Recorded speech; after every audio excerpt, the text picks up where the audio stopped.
India में scam की history तो शुरू से ही रही है। लोग स्कैम करने का कोई ना कोई नया तरीका निकाल ही लेते हैं। अब किसको पता था कि ट्रेन में मूंगफली बेचने वाला लड़का आगे जाकर देश को 1 या 2 करोड़ नहीं बल्कि 20,000 करोड़ का चूना लगाने वाला है। स्कैम हर्षद मेहता स्कैम से भी बड़ा था। स्कैम आखिर क्यों और कैसे हुआ? क्योंकि हमारे देश के बहुत सारे ईमानदार नेता और मेहनती सरकारी कर्मचारी इसमें मिले हुए थे। जेल जाकर लोगों में सुधार आता है। लेकिन जब अब्दुल करीम तेलगी जेल गया, अपने ही जैसे जेल में एक और फ्रॉड से मिलकर स्टैम्प पेपर बेचने का प्लान बनाया। अब्दुल करीम कर्नाटक का रहने वाला था, लेकिन बचपन में ही पिता की मृत्यु के कारण अपने परिवार के साथ ट्रेन में मूंगफली और फल बेचकर गुजारा करता था। साथ में तेलगी पढ़ता भी था और उसने बीकॉम की डिग्री भी हासिल की। उसके बाद नौकरी की तलाश में वो मुंबई आ गया। आलसपन के कारण ये किसी भी काम में टिक नहीं पाया। कम समय में ही अमीर बनने का सपना था, सो वो इस सपने को लेकर सऊदी अरेबिया चला गया। सऊदी में वो 7 सालों तक रहा और फिर वो वापस मुंबई आ गया। मुंबई में आकर उसने अपनी खुद की ट्रेवल एजेंसी खोली और वो फेक वीजा और फेक स्टैम्प पेपर्स बनाकर लोगों को इंडिया से सऊदी भेजने लगा। उस समय लोगों में फॉरेन कंट्री जाने का इतना जुनून था कि वो सऊदी जाने के लिए तेलगी को कोई भी अमाउंट देने लगे। 1993 में उसे वीजा रैकेट क्राइम में बुक कर लिया गया और जेल में डाल दिया गया। वहाँ जेल में वो अपने ही जैसे एक और फ्रॉड रतन सोनी से मिला। इंडियन स्टॉक मार्केट में फ्रॉड करने के केस में अंदर था। 2 फ्रॉड एक साथ मिलते हैं तो क्या होता है? वही होता है जो आगे हुआ।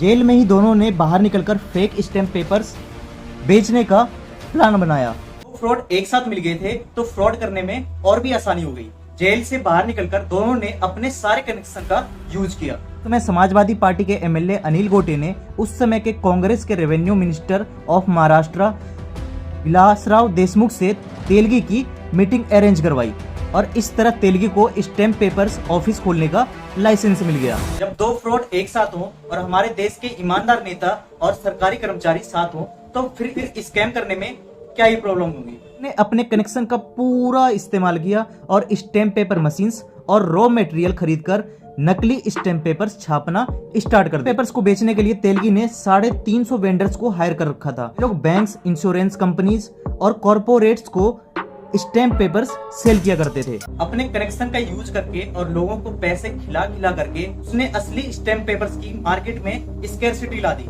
ताकि वो अपना नकली स्टैम्प पेपर्स धकाधक बेच सके। इसलिए स्टैम्प पेपर्स की सप्लाई को नकली एड्रेस पे पहुंचा देता था और फिर वो अपना नकली स्टैम्प पेपर्स वहां पर भिजवा देता था। अब मार्केट में सिर्फ और सिर्फ उसके ही नकली स्टैम्प पेपर्स सारी जगह थे। अब सारे लीगल काम इलीगल स्टैम्प पेपर से हो रहे थे। ये काम सिर्फ महाराष्ट्र में नहीं बल्कि इंडिया के 13 और राज्यों में रहा था, जिसके लिए उसने 170 ऑफिस खोल रखे थे और 900 एम्प्लॉय को हायर कर रखा था।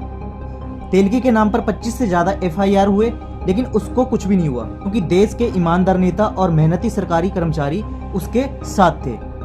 साल 2000 में 2 लोग नकली स्टैम्प पेपर्स बेचते हुए बेंगलुरु में पकड़े गए। पुलिस ने तेलगी के फोन को टैप करना स्टार्ट कर दिया। फिर तेलगी को अजमेर में अरेस्ट कर लिया गया।